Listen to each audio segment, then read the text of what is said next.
Every morning for 26 years, Margaret Wells made 2 cups of coffee. One for herself, one for the daughter who would never come home to drink it. She'd pour the second cup anyway, let it sit on the kitchen table growing cold while she stared out the window at the maple tree where Catherine had hung a bird feeder as a child. People told Margaret she should move away, leave Middlebury, escape the memories and the whispers and the constant reminders of loss. But Margaret refused. "If Catherine comes home," she'd say quietly, "she'll come here, and I'll be waiting." November 8th, 1992. That was the night Catherine Wells, 34-year-old head librarian at Middlebury Public Library, drove away from work and disappeared into the Vermont darkness. Her car was found hours later beside Lake Champlain, engine still running, door open, no signs of struggle, just absence where a vibrant woman had been moments before. Margaret waited. Through brutal winters and lonely holidays, through the first anniversary, then the 5th, then the 10th, through the closing of the original investigation and the cold case reclassification, through well-meaning friends who stopped calling and neighbors who looked away. She waited in that house in that town, refusing to abandon the post, and incredibly, impossibly, her vigil would eventually be rewarded, not with Catherine's return, but with something almost as precious: the truth. If you're new to revealed crime cases, this isn't fiction. This is the true story of how a small Vermont town lost one of its most beloved residents, how a mother spent 26 years refusing to abandon hope, and how evidence hidden in plain sight finally revealed a truth that shattered everything this community thought they knew about trust and safety. Before we dive into Catherine Wells's story and her mother's remarkable vigil, take a moment to hit that subscribe button. This channel explores cases where families never gave up, where overlooked evidence eventually spoke, and where justice arrived decades after hope seemed lost. I promise you, what happened in Middlebury, Vermont will challenge everything you think you know about how well we really know our neighbors. Now, I'm curious, where are you watching from today? Drop your location in the comments below. After spending time in this small Vermont community, I'd love to know where this story is reaching, connecting people who believe every missing person deserves someone who refuses to forget them. Margaret Wells was 56 years old when her world collapsed.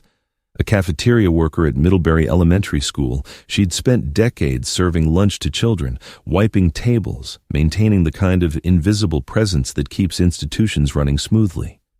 She wasn't wealthy or influential. She didn't have connections to power or resources to hire private investigators.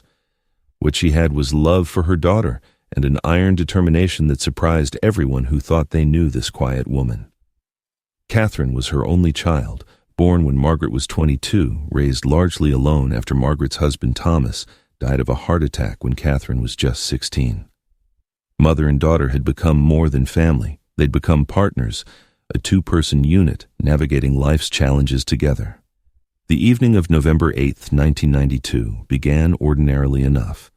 Margaret finished her shift at the elementary school at 3:30 p.m., drove home to her small apartment on Maple Street, and started preparing dinner pot roast, Catherine's favorite, which she planned to deliver to her daughter's cottage the next day. At exactly 7 p.m., Margaret expected Catherine's daily phone call. It was their ritual, established 12 years earlier when Catherine had first taken the assistant librarian position and moved into her own place. Every evening at 7, without fail, Catherine would call to share the day's stories, discuss weekend plans, maintain that connection that both women valued deeply. 7 o'clock came and went. No call. Margaret felt the first flutter of unease but pushed it down. Maybe Catherine was helping a patron. Maybe she'd gotten distracted reshelving books. She'd call any minute. By 7:15 p.m., Margaret tried calling Catherine's cottage. The phone rang and rang, no answer. She tried the library's main line. No answer there either, which made sense since the library closed at 9, and Catherine was probably still working in the back office where she couldn't hear the phone. By 7:45 p.m., unease had transformed into active worry. Catherine had missed exactly 4 evening calls in 12 years, each time with a logical explanation communicated ahead of time. This silence, this unexplained absence, felt wrong in a way Margaret couldn't articulate, but couldn't ignore. At 8:15 p.m., Margaret drove to Catherine's cottage. The small house sat dark and empty, Catherine's car not in the driveway.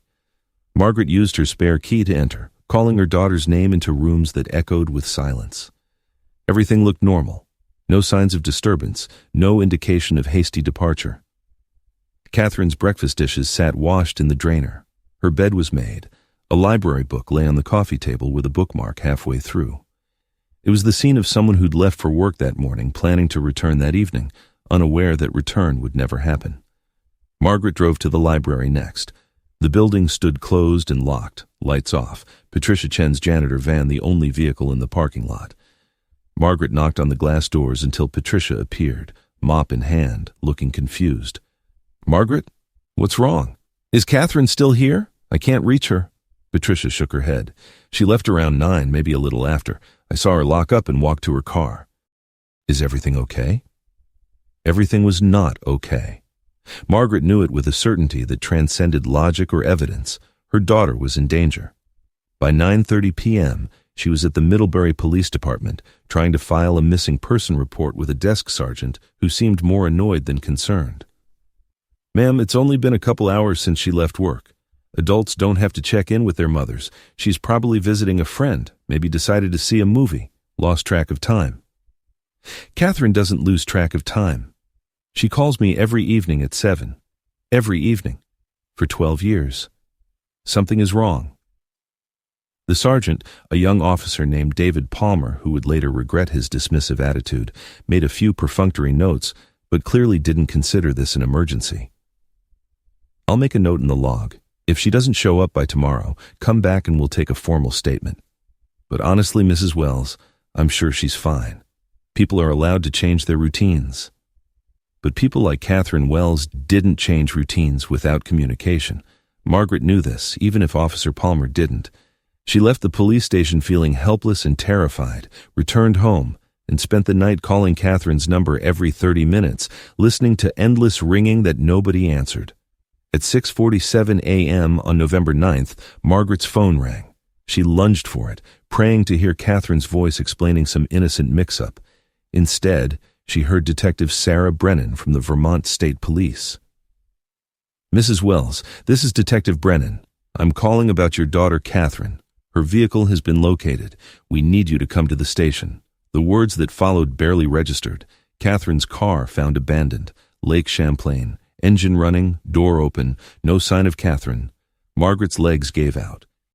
She sat on her kitchen floor, phone pressed to her ear, listening to Detective Brennan explain that a night fisherman had noticed the running vehicle around 11:45 p.m. the previous evening, investigated, found it empty, and called police.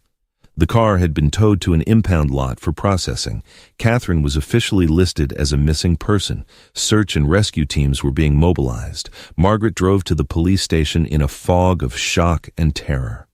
Detective Brennan, a woman in her early 40s with kind eyes and a no-nonsense demeanor, led her to a conference room and explained what they knew so far.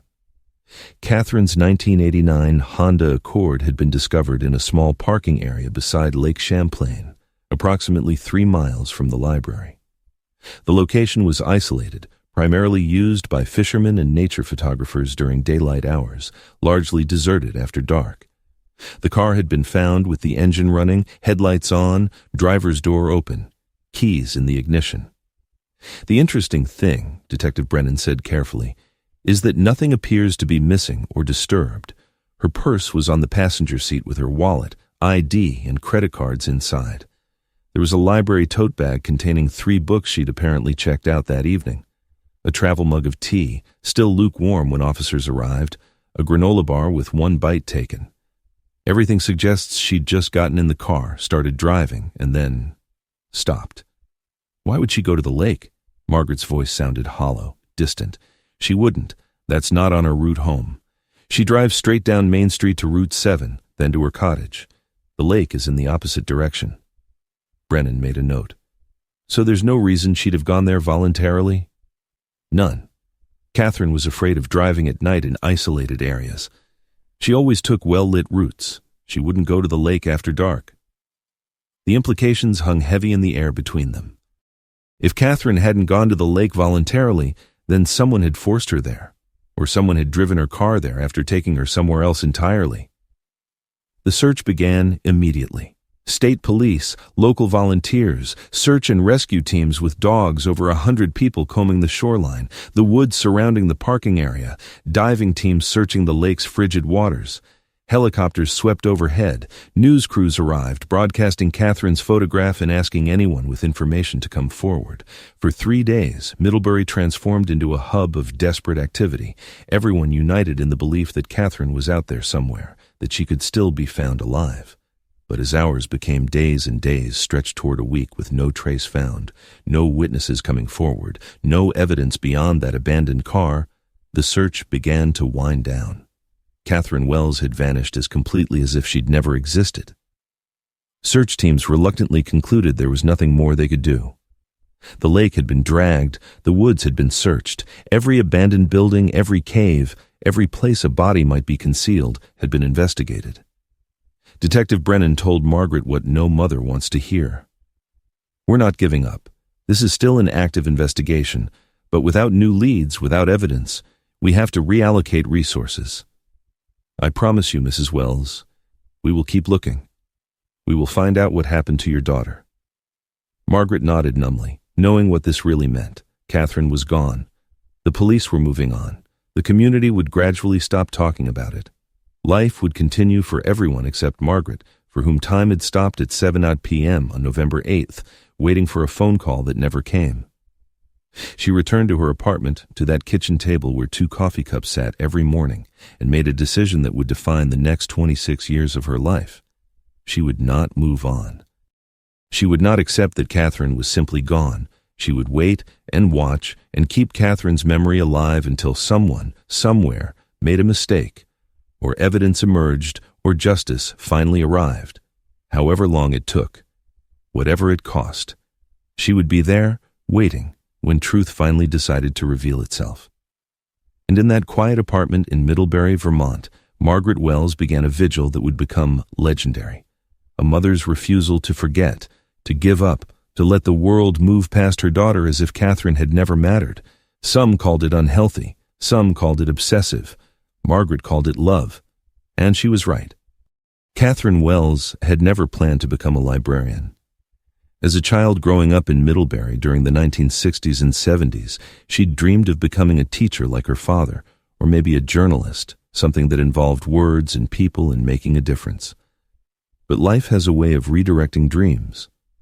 When her father Thomas died suddenly in 1974, Catherine was 16 and halfway through her junior year of high school. The college fund her parents had carefully built disappeared into funeral expenses and mortgage payments. Her mother, Margaret, took on a second job just to keep the house. Catherine's plans for attending a 4-year university somewhere exciting, maybe Boston or New York, quietly evaporated. Instead, she attended Middlebury College on a partial scholarship, living at home to save money, working part-time at the college library to help with expenses. It was in that library, surrounded by books and the particular silence that feels full rather than empty, that Catherine discovered her calling. She loved the systematic organization of knowledge, the treasure hunt of research, the moment when the perfect book found its way into the right hands. By her sophomore year, she'd changed her major to library science. By graduation in 1980, she had a job offer from Middlebury Public Library as an assistant librarian. It wasn't glamorous, and it certainly wasn't lucrative, but it was meaningful. And for Catherine, meaning mattered more than money. For 12 years, Catherine had devoted herself to that library and the community it served. She started a summer reading program for children that became so popular, parents had to register weeks in advance. She organized book clubs for seniors, many of whom came as much for the companionship as the literature. She taught computer literacy classes when the library finally got internet access in 1991, patiently showing elderly patrons how to send emails to distant grandchildren. She knew every regular by name and preference. Mrs. Henderson liked romance novels with happy endings. Mr. Garcia preferred military history. The Thompson twins were working through every fantasy series in the young adult section. Catherine made everyone feel seen, Sarah Mitchell, a frequent library visitor, would later tell investigators. You could come in feeling invisible, like the world had forgotten you existed, and Catherine would smile and ask how you were. And suddenly you mattered. She had this gift for making people feel valuable. By 1992, at age 34, Catherine had been promoted to head librarian. It was a position that came with more responsibility than salary increase, but Catherine embraced it fully. She arrived early most mornings to prepare for the day, stayed late most evenings to reshelf books and plan programs. The library became an extension of who she was, organized, welcoming, dedicated to service. She had a small circle of close friends, mostly other women in helping professions, a teacher, a social worker, a nurse. She dated occasionally but had never married, telling her mother she was too busy building the library into something special to focus on romance. Maybe later, she'd say. Maybe when things settled down. But things never settled down, and later never came. November 8th, 1992 was supposed to be an ordinary Sunday. Catherine had worked the weekend shift. The library was open Sunday afternoons from 1 to 9, a schedule Catherine had implemented despite some town council resistance, because she knew working families needed weekend access. She'd spent the afternoon helping patrons, processing returned books, working on a grant proposal for expanding the children's section. Around 6:30, as the evening crowd thinned, she'd taken her own break to browse the new arrivals that had come in Friday. She selected 3 books for herself: a mystery novel, a biography of Eleanor Roosevelt, and a gardening guide for Vermont's climate. At 7:15, she'd checked them out using her own library card, stamping the due date cards and filing them properly, despite being able to simply take the books as staff privilege. Catherine followed rules, even her own. Patricia Chen, the evening custodian, arrived at 8 p.m. as scheduled. She and Catherine had developed an easy routine over the years. Patricia would start cleaning in areas where patrons had left, working her way through the building while Catherine finished closing procedures in the back office. That evening, Patricia noticed Catherine seemed slightly distracted, perhaps a bit tense, though when Patricia asked if everything was okay, Catherine smiled and said she was fine, just tired. It had been a long weekend. The library officially closed at 9 p.m. Catherine made her final rounds, checking that all patrons had left, that computers were shut down, that the restrooms were empty. She set the alarm system, gathered her coat and the library tote bag with her books, and locked the heavy oak front doors at 9:07 p.m., 3 minutes late, as was typical. Catherine always stayed a few extra minutes to make sure everything was properly secured. She was nothing if not thorough. Security camera footage, grainy and black and white even by 1992 standards, captured her walking across the parking lot. The camera was positioned above the library's front entrance, intended to monitor after-hours break-ins, and its angle caught just the edge of the parking area. Catherine appeared at 9:08 p.m., moving at her normal pace, head slightly down against the cold November wind, library tote over her shoulder. She reached her Honda Accord, parked under the parking lot's single-functioning streetlight, and unlocked the driver's door. The footage showed her getting in, closing the door, a moment of stillness while presumably she started the engine, and then at 9:11 p.m., her taillights illuminating as she backed out and drove toward Main Street. That footage, reviewed hundreds of times by investigators and later by true crime documentarians, shows nothing unusual. Catherine looked exactly like someone finishing work and heading home after a long day. There was no visible tension, no looking over her shoulder, no indication she felt threatened or afraid. Just a woman leaving work, as she'd done thousands of times before. But somewhere between the library parking lot and Lake Champlain, something happened. The drive from the library to Catherine's cottage took approximately 8 minutes via her normal route down Main Street. The lake where her car was discovered was in the opposite direction, approximately 15 minutes from the library via back roads that Catherine rarely used. At some point during that drive, Catherine either chose to go to the lake, which seemed completely out of character, or was forced to go there. The fisherman who discovered her abandoned car, a local man named Thomas Bradford, had been night fishing for lake trout, a solitary hobby he pursued several times a month. He arrived at the small lakeside parking area around 11:30 p.m.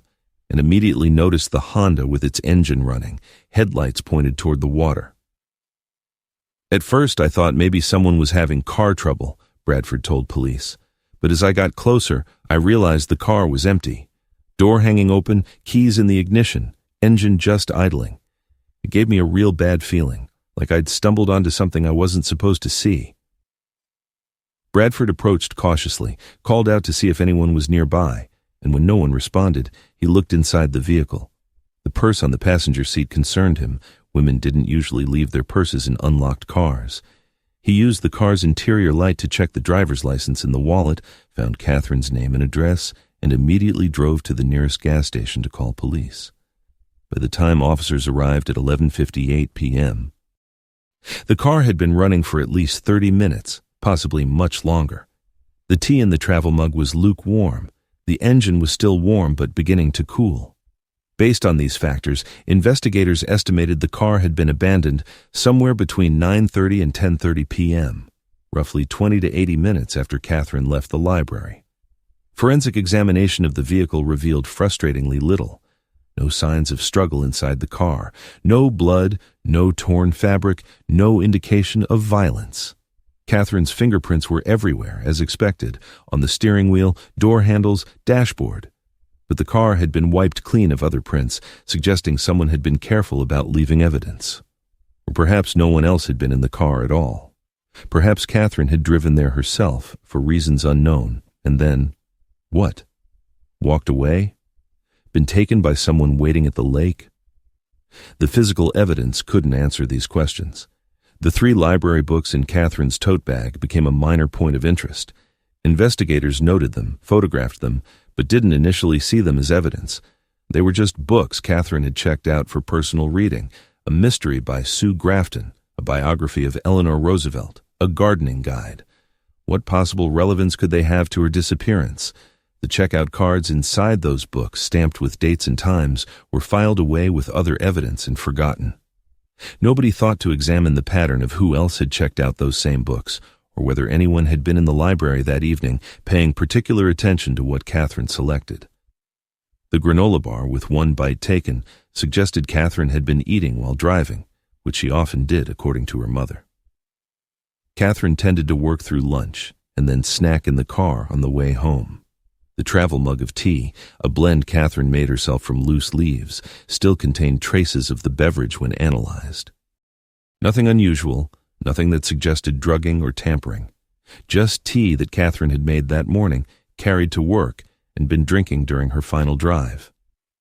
The location itself, the lakeside parking area, yielded no useful evidence. The ground was partially frozen, making footprint analysis impossible. The area was used regularly by fishermen and photographers, so finding trace evidence that could be definitively linked to November 8th was nearly hopeless. Tire track analysis showed Catherine's Honda had been there, along with several other vehicles, but with no way to determine timing or sequence. The lake itself, when dragged by dive teams, revealed nothing. No body, no clothing, no evidence that anything had entered the water recently. Detective Sarah Brennan, lead investigator on the case, found herself facing a frustrating paradox. Everything about the scene suggested planning, the isolated location, the lack of witnesses, the absence of physical evidence. Yet nothing about Catherine's life suggested she'd been in danger. She had no enemies, no threatening ex-boyfriends, no financial troubles, no involvement in anything that might make her a target. She was, by all accounts, exactly what she appeared to be. A dedicated librarian living a quiet, service-oriented life in a small Vermont town. The hardest cases are the ones where victims live low-risk lifestyles, Brennan later explained in a training seminar for other investigators. When someone's involved in drugs or dangerous relationships, at least you have obvious places to look. But Catherine Wells, she went to work, she went home, she had dinner with her mother every Sunday. She wasn't involved in anything risky, which meant whoever took her either knew her from her normal routine or selected her randomly, and random stranger abductions with no evidence are nearly impossible to solve. The investigation followed every possible lead. Catherine's friends were interviewed, her co-workers questioned, her daily routines mapped and analyzed. Police checked sex offender registries, looked at similar unsolved cases in nearby jurisdictions, investigated whether any suspicious persons had been reported in the area. They found nothing that pointed toward a suspect or motive. It was as if Catherine had been chosen by some malevolent force that left no fingerprints, no traces, no evidence of its passing. The library where Catherine had worked became a strange sort of memorial. Staff and patrons left flowers on her desk. Children drew pictures saying they missed Miss Catherine. The town council held a meeting to discuss whether to name the children's reading room in her honor, ultimately deciding it would be premature while she was still officially missing. Though everyone understood what that carefully diplomatic language really meant, they believed Catherine was dead, even if her body hadn't been found. Margaret Wells attended that meeting and listened to people discuss her daughter in past tense and felt something harden inside her. They were giving up. The investigation would continue on paper, but in practice, everyone was moving on, everyone except Margaret. She returned to her apartment, looked at those 2 coffee cups on the table, and made a promise to the daughter who couldn't hear it. I will not give up. I will not move on. I will wait here, and I will remember, and someday, somehow, the truth will emerge. 26 years, as it turned out. That's how long truth would take to emerge from the shadows. The first year was a blur of anguish and desperate hope. Margaret Wells existed in a strange limbo where Catherine was simultaneously gone and potentially findable. Every phone ring might be the police saying they'd found her. Every knock on the door might be Catherine herself, returning with some incredible explanation that made everything make sense. Margaret couldn't grieve properly because grief required acceptance, and acceptance felt like betrayal. So she waited instead, suspended between loss and hope, unable to move forward because moving forward meant abandoning the possibility that Catherine might come home. She returned to work at the elementary school cafeteria 3 weeks after Catherine disappeared, mainly because she couldn't afford not to. Bills didn't pause for tragedy, but coworkers noticed she'd become a ghost of herself performing tasks mechanically, barely speaking, flinching every time the school's PA system crackled to life with what she always feared might be terrible news. Children who'd known her as the friendly lunch lady now avoided her because her sadness was palpable and frightening. By February 1993, the school principal gently suggested Margaret might want to take extended leave, get counseling, give herself time to heal. Margaret refused. Work was structure, and structure kept her from drowning completely. The first anniversary of Catherine's disappearance hit Margaret like a physical blow. November 8th, 1993. 1 full year without answers, without closure, without her daughter.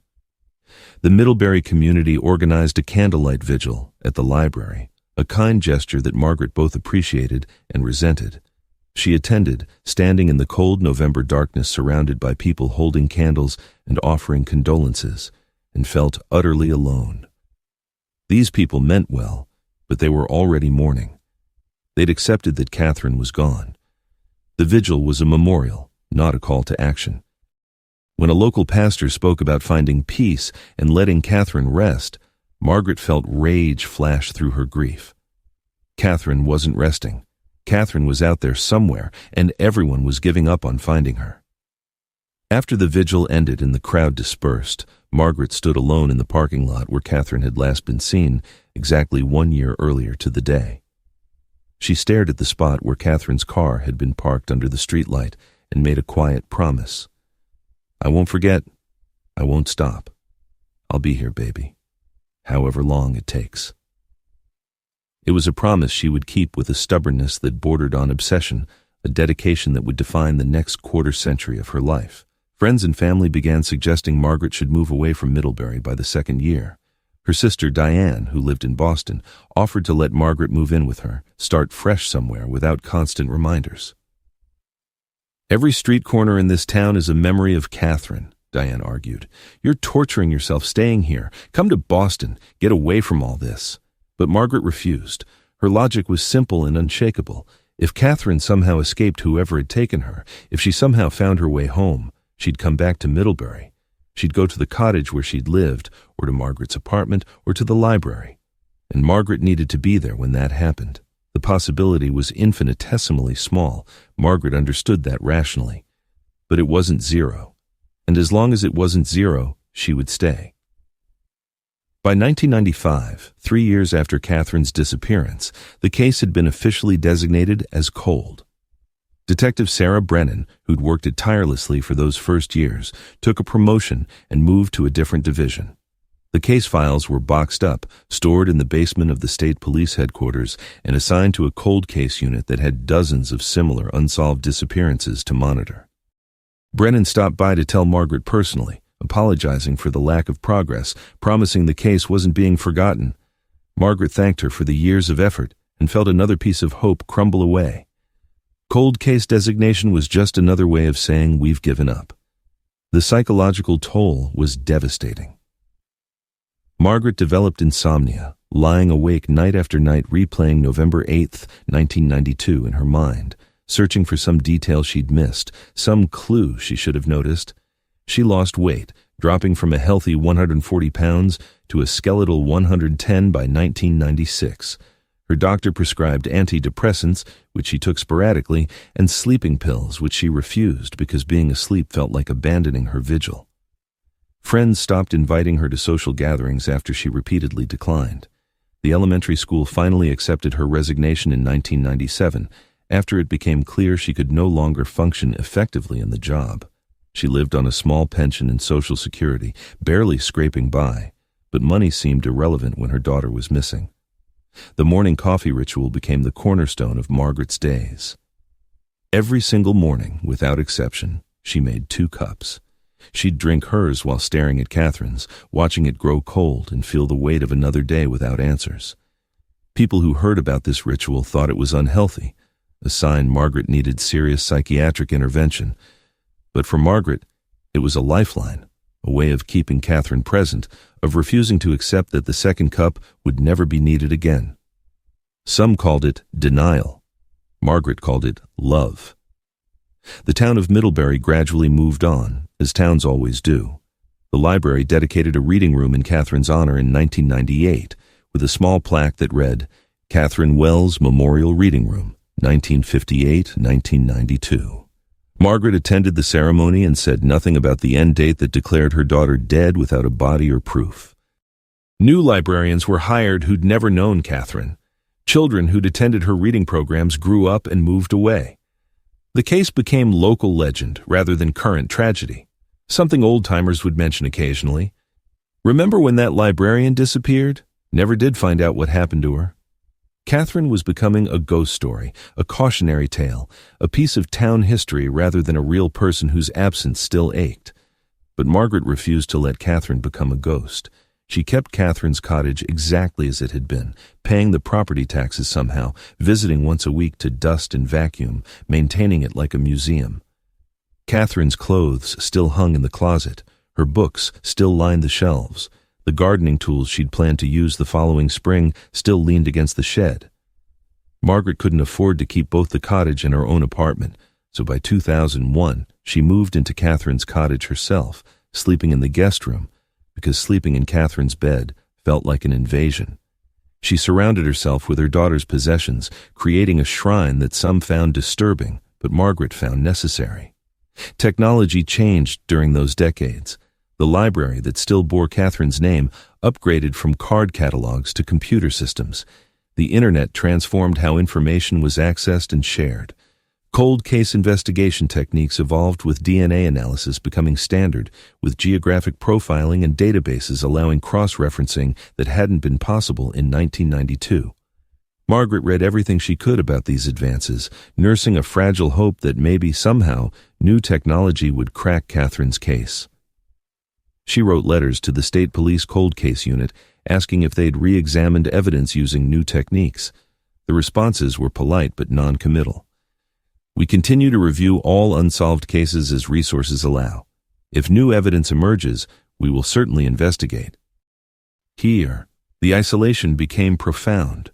Margaret's sister Diane stopped calling regularly after years of one-sided conversations where Margaret could talk about nothing except Catherine.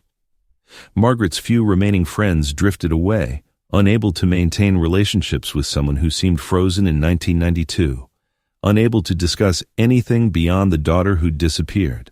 By 2005, 13 years after Catherine vanished, Margaret was essentially alone, a woman in her late 60s, living in her missing daughter's house, maintaining a vigil that nobody else believed would ever end in anything except Margaret's death.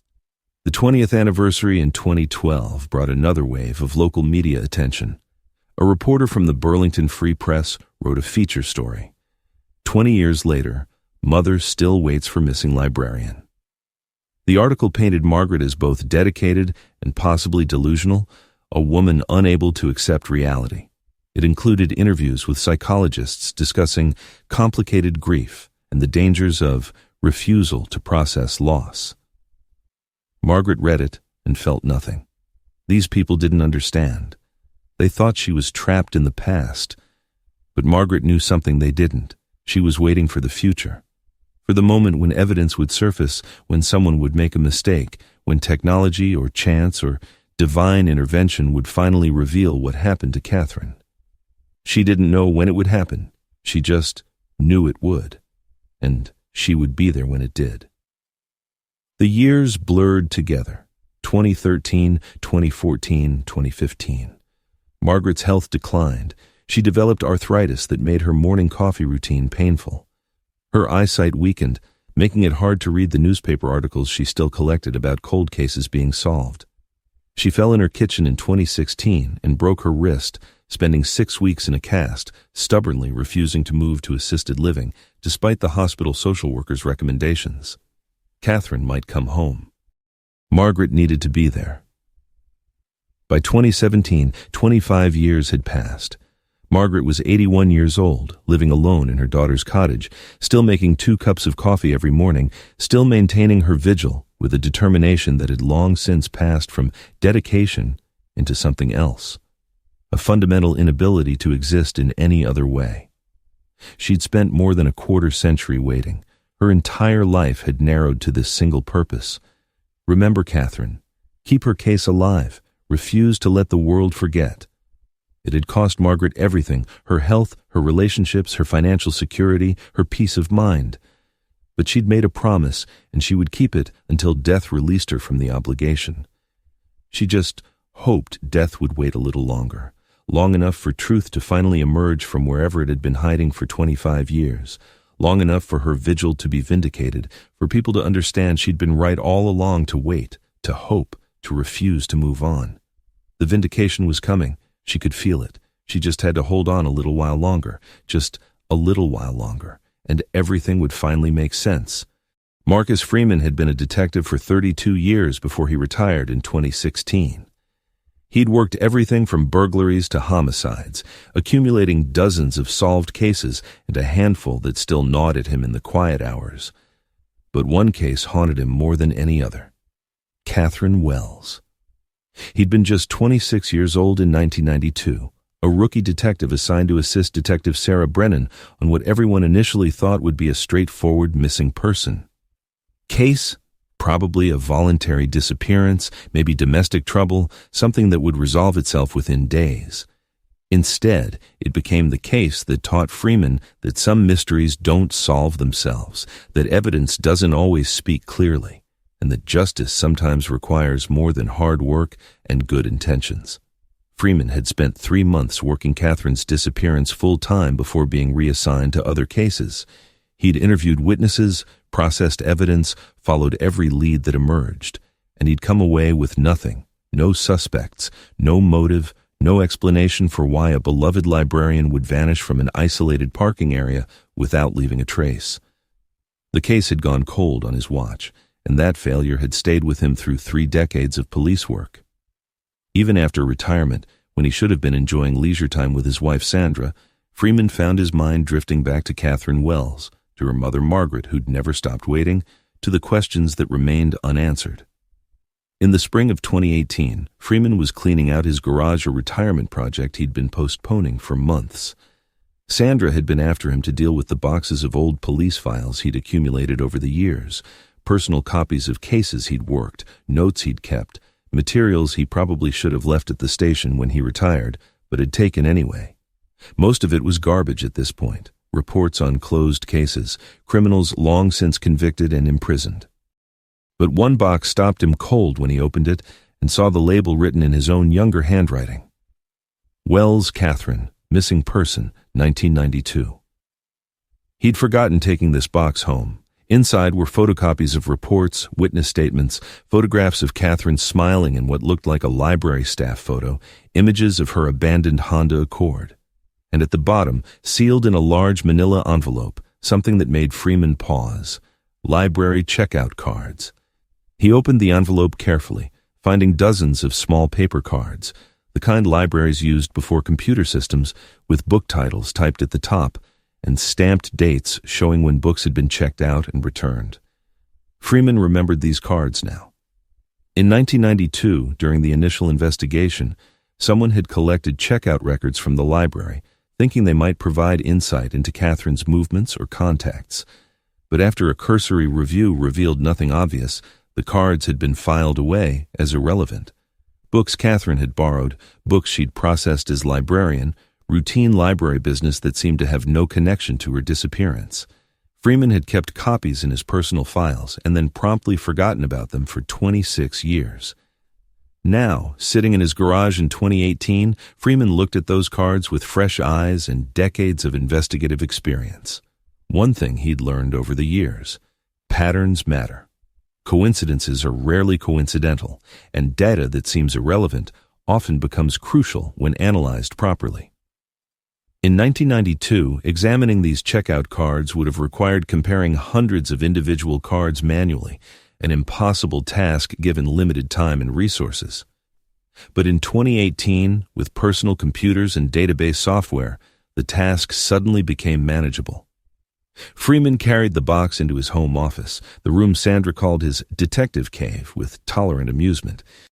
He spent the next 3 days scanning every checkout card, creating a digital database. Each card was entered as a separate record: book title, patron name, checkout date, return date. The work was tedious, but Freeman had time and motivation. By the end of the third day, he had a database of 847 checkout transactions spanning the 6 months before Catherine's disappearance. Then, Freeman did something that hadn't been possible in 1992. He analyzed patterns. Who borrowed books most frequently? Which patrons' visits overlapped with Catherine's work schedule? Were there any correlations between specific patrons and specific types of books? He created spreadsheets, generated graphs, looked for anomalies. And he found one. A name that appeared with striking frequency: Robert Morrison. Morrison had checked out 73 books in the 6-month period Freeman had documented. That alone wasn't unusual. Some patrons are voracious readers. But when Freeman cross-referenced Morrison's checkout dates with Catherine's work schedule, obtained from old staff records still on file at the library, he discovered something chilling. Morrison came to the library almost exclusively on days when Catherine was working. Tuesday evenings when Catherine worked late, Thursday afternoons when she covered the reference desk, Saturday mornings when she ran children's programs. In 6 months, Morrison had visited the library 61 times.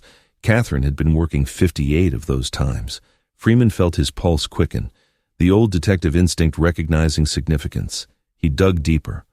What books had Morrison been checking out? The database revealed an unsettling pattern.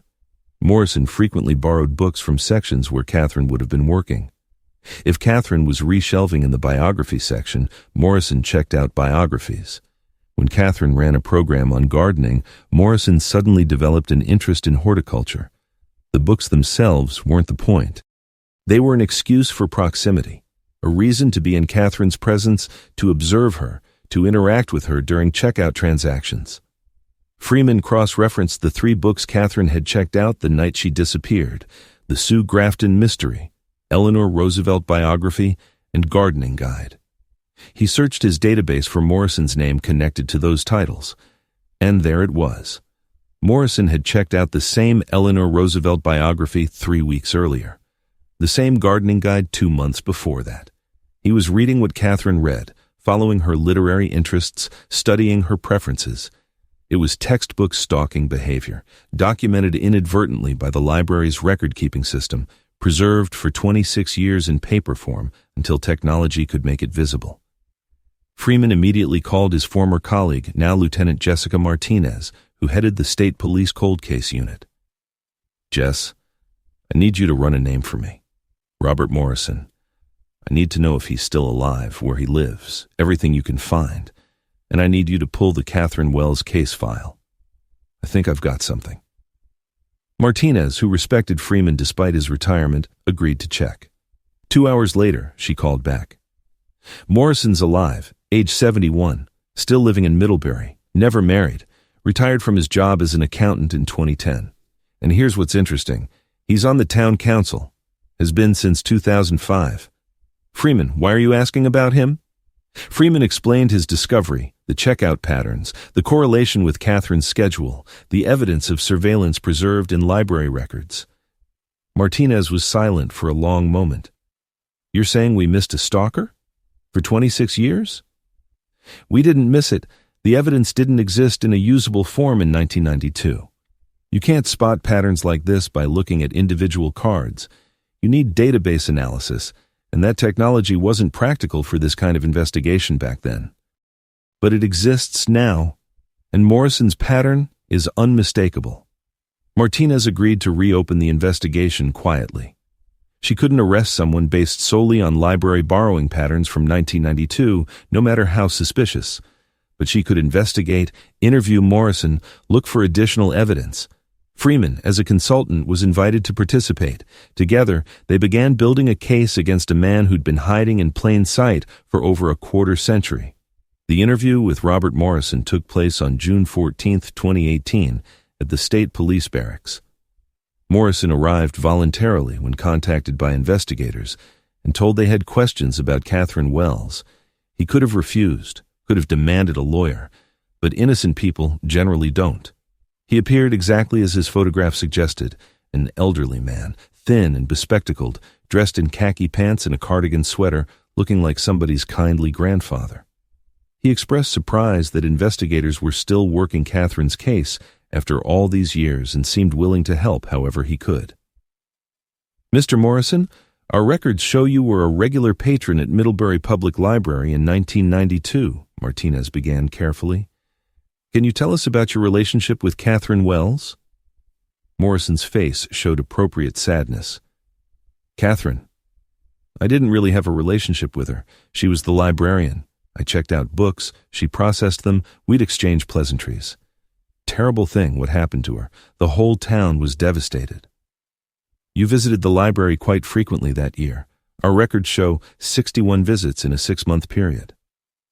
I've always been an avid reader. The library was my second home, really. Still is, though they've got computers now instead of card catalogs. I miss the old system, actually." Freeman leaned forward. "Mr. Morrison, I've analyzed your checkout patterns from 1992. You came to the library almost exclusively when Catherine was working. Can you explain that coincidence?" For the first time, Morrison's composure flickered slightly. "I wasn't tracking her schedule. I came when I had free time. If she was working, that's just coincidence. 61 visits, and Catherine was working 58 of them. That's not coincidence, Mr. Morrison. That's a pattern. You were watching her." Morrison's expression hardened. "I want a lawyer." The interview ended, but the investigation accelerated. With modern forensic techniques, investigators re-examined evidence from 1992. Catherine's car, which had been held in an impound lot for 5 years before being sold at auction, was tracked down through DMV records and repossessed from its current owner. Advanced DNA analysis found trace evidence skin cells, hair follicles, that had been too degraded or too small in quantity for 1992 technology to analyze. One sample, found on the driver's door handle, didn't match Catherine. The DNA was run through databases and compared against a reference sample obtained from a coffee cup Morrison had used during his interview. It was a match. Morrison's DNA was on Catherine's car door. The man who claimed minimal interaction with her had physical evidence of contact with her vehicle. Combined with the checkout pattern evidence showing systematic stalking behavior, prosecutors finally had enough to charge him. On August 3, 2018, Robert Morrison was arrested at his home and charged with the kidnapping and murder of Catherine Wells. The arrest made national news, another cold case solved through combination of preserved evidence and modern analysis techniques. But for Freeman, the satisfaction was bittersweet. 26 years late. 26 years during which Margaret Wells had waited alone, considered obsessive and unhealthy by a community that had given up. Freeman requested permission to be the one to tell her. Martinez agreed. He drove to Catherine's cottage where Margaret still lived, knocked on the door, and when the elderly woman answered, fragile and weathered but with eyes that still held fierce determination, he said the words she'd waited 26 years to hear. "Mrs. Wells, we've made an arrest in Catherine's case. We know what happened. We know who took her." Margaret stood in her doorway, clutching the frame for support, and wept. Not tears of relief or closure, but tears of vindication. She'd been right. She'd been right all along to wait, to believe, to refuse to give up. Freeman held her as she cried, feeling his own eyes burn with tears he wouldn't shed until later, in privacy.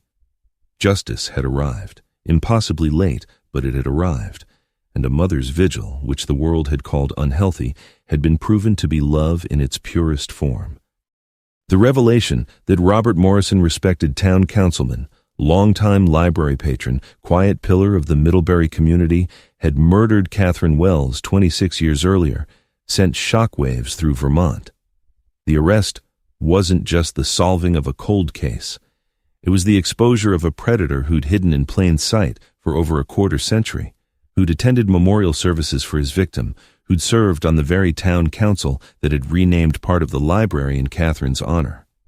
The betrayal felt personal to everyone who'd known Morrison, who'd voted for him, who'd trusted him. How well do we really know our neighbors? How many monsters wear the mask of normalcy so convincingly that we never suspect what's beneath?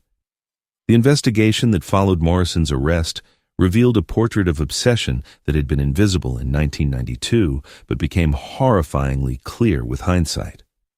Detectives obtained search warrants for Morrison's home, a modest two-story house on Elm Street where he'd lived alone since purchasing it in 1987. What they found in the basement made seasoned investigators physically ill. Morrison had kept a shrine to Catherine Wells' photographs taken without her knowledge, clipped from library newsletters and local newspaper articles. A detailed journal documenting her schedule, her routines, her habits, observations about what she wore, what she ate, who she talked to. Entries dating back to 1990, 2 full years before her disappearance, showing an obsession that had deepened over time.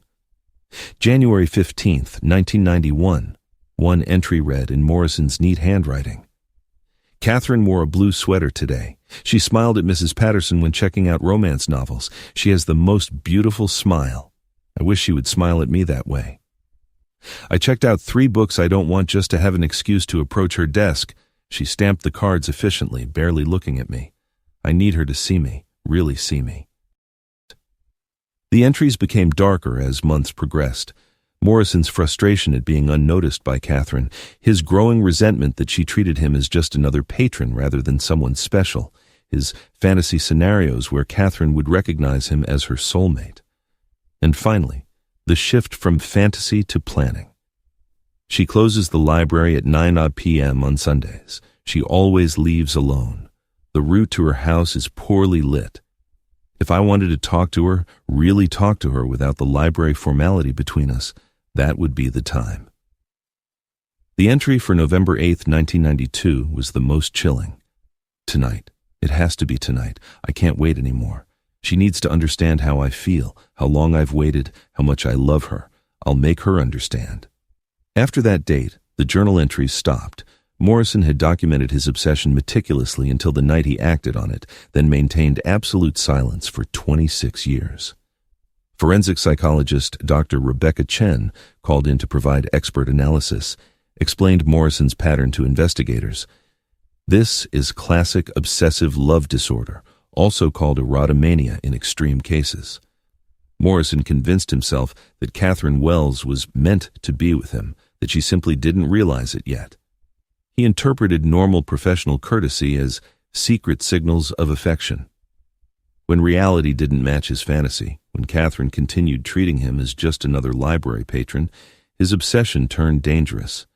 He believed if he could just get her alone, talk to her without the constraints of her professional role, she'd finally understand and reciprocate his feelings. It's a delusion that's impervious to logic or contrary evidence. But Catherine had never reciprocated, never even noticed Morrison's obsession.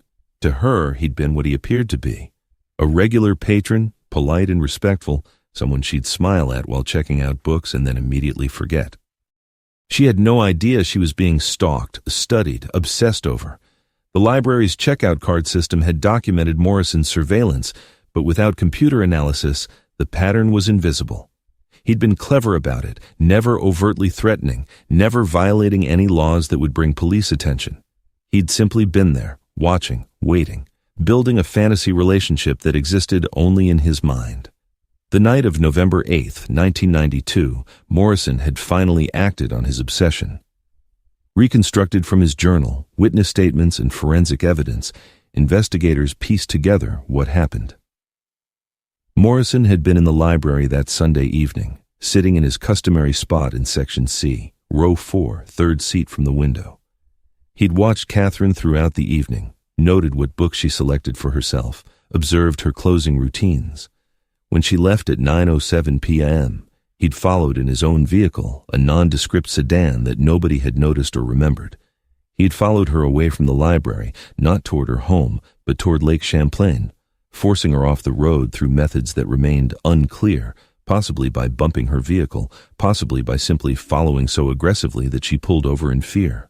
What happened next, Morrison never fully confessed, but forensic evidence suggested he'd approached Catherine's car while she was pulled over, possibly claiming concern, possibly pretending to offer help.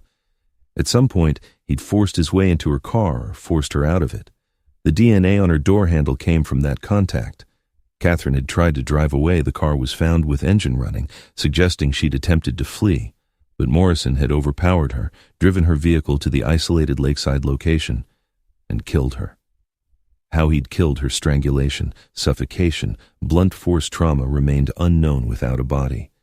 Where he'd hidden her remains was a secret he guarded absolutely. The trial began in March 2019, more than 26 years after Catherine's murder. The prosecution's case was circumstantial but overwhelming. The library checkout patterns proving stalking behavior, the journal entries documenting obsession and planning, the DNA evidence placing Morrison in contact with Catherine's vehicle, the timeline proving opportunity. The defense argued that Morrison was a mentally ill man whose obsession was not proof of murder, that DNA on a door handle could be explained innocently, that without a body or direct evidence of violence, reasonable doubt existed. But juries aren't stupid, and this jury could read between the lines. Margaret Wells, now 83 years old and visibly frail, attended every day of the trial. She sat in the front row, directly behind the prosecution table, making sure Morrison could see her, the mother who'd never stopped waiting, never stopped believing, never accepted the lies Morrison had told at memorial services about how sorry he was for her loss. She wanted him to see the cost of what he'd done, to confront the decades of anguish his actions had caused. Morrison never looked at her directly, but she saw him flinch whenever she entered the courtroom. The prosecution called Freeman as a witness to explain how the library card analysis had broken the case. Freeman walked the jury through the database, showed them the undeniable pattern, explained how technology had finally made visible what had been hidden for decades. Evidence speaks when we learn how to listen, Freeman told the jury. For 26 years, these checkout cards were silent, not because they had nothing to say, but because we didn't yet have the tools to understand what they were telling us. Mr. Morrison thought he'd gotten away with it, but evidence is patient, truth is patient, and eventually, both will be heard. The defense called mental health experts who testified that Morrison suffered from delusional disorder, that his obsession had impaired his judgment, that he hadn't been fully in control of his actions. But the prosecution countered with evidence of planning. The journal entries showing premeditation, the careful stalking over 2 years, the selection of an isolated location, the absence of physical evidence suggesting Morrison had thought through how to avoid detection. This wasn't impulsive behavior by someone out of control. This was calculated murder by someone who knew exactly what he was doing. The most powerful testimony came from Margaret herself. The prosecution initially hesitated to call her, worried that her age and emotional state might make her vulnerable to harsh cross-examination. But Margaret insisted. She'd waited 26 years for this moment. She would speak. On the witness stand, Margaret described her daughter not as a victim, but as a complete human being. Catherine's kindness, her dedication to the library, her love of gardening and mystery novels, her habit of calling her mother every evening at 7 o'clock. Margaret described the morning ritual of 2 coffee cups, the cottage maintained as if Catherine might return any moment, the years of waiting while the world told her to move on. "People thought I was crazy," Margaret said quietly, her voice steady despite tears streaming down her weathered face. "They thought I couldn't accept reality, that I was living in denial. But I knew. Mothers know. I knew someone had taken my daughter, and I knew that person was walking around free, maybe even walking around this town. I knew if I just waited long enough, if I just kept Catherine's memory alive, eventually the truth would come out. And I was right." She turned to look directly at Morrison for the first time. "You stood next to me at memorial services. You offered me condolences. You looked me in the eye and pretended to care while knowing exactly what you'd done to my baby. That's not mental illness. That's evil." The jury deliberated for 9 hours before returning a verdict: guilty of first-degree murder, guilty of kidnapping. Morrison, who'd maintained a stoic expression throughout most of the trial, seemed to deflate when the verdict was read, as if the weight of 26 years of lies had finally crushed him. The judge sentenced him to life in prison without possibility of parole, adding that while Vermont had abolished the death penalty, this was a case that tested that moral conviction. "You didn't just kill Catherine Wells," the judge said during sentencing. "You killed her, and then you tortured her mother for 26 years by hiding what you'd done. You attended services in her memory while secretly knowing you'd put her wherever she is. That level of cruelty is almost incomprehensible."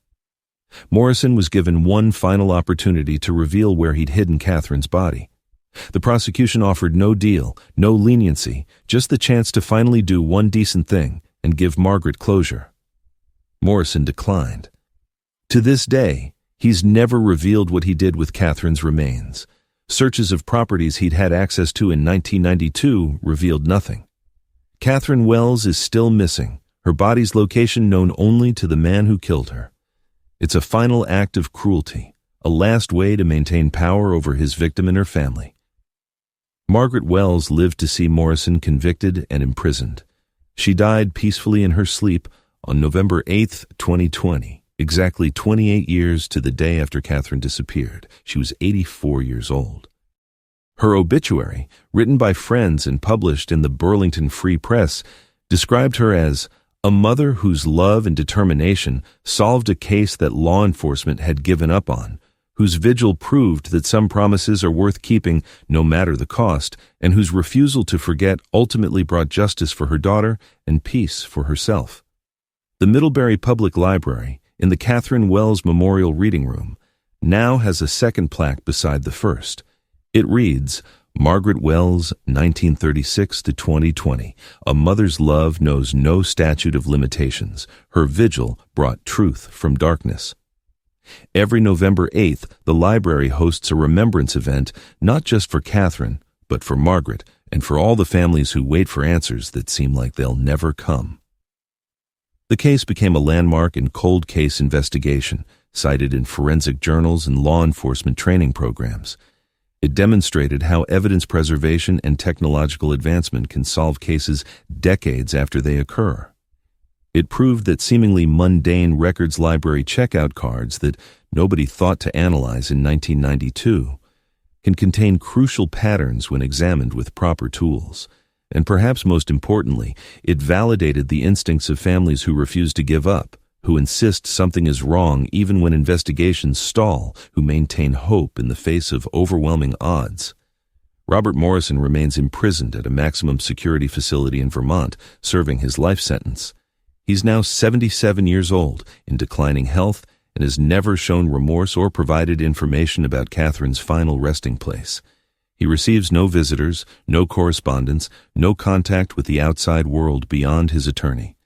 He exists in the isolation he chose when he decided his obsession mattered more than Catherine's life, more than Margaret's grief, more than truth or justice or basic human decency. As for Detective Marcus Freeman, he continued consulting on cold cases after solving Catherine's murder. He worked with Margaret during the trial, spending hours with her going through evidence, explaining investigative techniques, treating her not as a victim's mother, but as a partner in the pursuit of justice. At Margaret's funeral, Freeman delivered a eulogy that ended with these words: "Margaret taught me that giving up is a choice, not an inevitability. That some vigils are worth maintaining even when the world calls them futile. That love can be stronger than time, than discouragement, than the lies evil people tell. She waited 26 years for justice, and she lived to see it delivered. Not many people get that. Not many people deserve it as much as she did." The story of Catherine Wells and Margaret Wells reminds us that evil often wears ordinary faces, that predators hide behind respectability, that the person offering condolences might be the one responsible for the tragedy. But it also reminds us that evidence survives, that technology advances, that patterns emerge when we learn how to look for them, and that families who refuse to give up sometimes live to see vindication. Some mysteries stay buried forever, but some, given time and determination and a little bit of luck, finally surrender their secrets.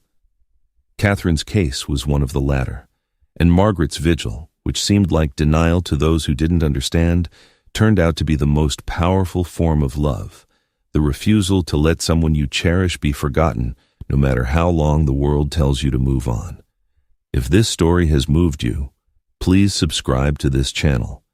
I'm dedicated to covering cases where families fought impossible odds, where evidence emerged after decades of silence, where justice arrived long after hope seemed lost.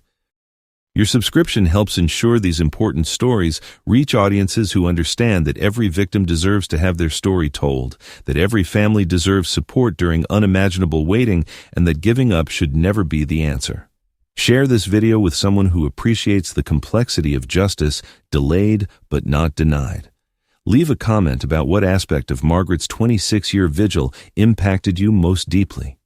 Building this community of viewers who believe in the power of persistence creates awareness that can make a real difference for families still waiting for answers. And now, as we close Margaret and Catherine's story, I'm curious. What's the weather like where you are today? Drop it in the comments below. After spending so much time in Vermont's cold November darkness, I'd love to hear from the different places this community calls home.